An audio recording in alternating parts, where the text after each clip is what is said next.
Bonjour à tous, suite à votre demande, je vous fais le premier épisode de la neurodiversité.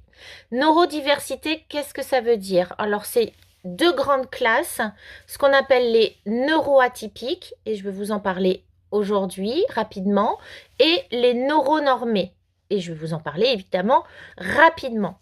Donc, qu'est-ce qu'un neuroatypique? Un neuroatypique, c'est quelqu'un qui réfléchit d'une façon différente. Alors, ce qu'on appelle aussi la réflexion en arborescence. Dedans sont classés les HPI, les HPE, les hypersensibles, mais aussi tous les dyslexiques, dysprasiques, etc.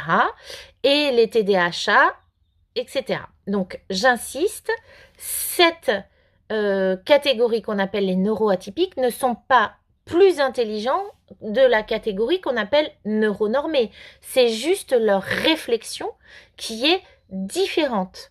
D'accord? Alors, un neuronormé, si je devais faire cette comparaison qui n'est pas très fun, mais je trouve qu'elle est assez parlante, je vais la comparer à la déco. D'accord? Si vous avez une déco plutôt dans les tons taupe, beige, avec des touches de gris, très normalisées. Là, c'est ce qu'on pourrait dire en termes de fonctionnement neurologique d'un neuronormé. Il réfléchit de façon plutôt standardisée et traditionnelle. Il peut être très très très intelligent, hein, d'accord? Et le neuroatypique, lui, il va réfléchir de façon moins traditionnelle.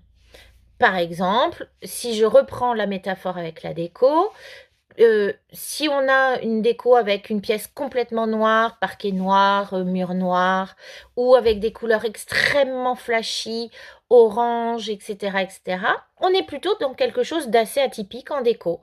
Eh bien, c'est exactement la même chose. C'est-à-dire que ça n'empêche pas la déco plus traditionnelle d'être particulièrement belle et la déco atypique d'être aussi particulièrement belle.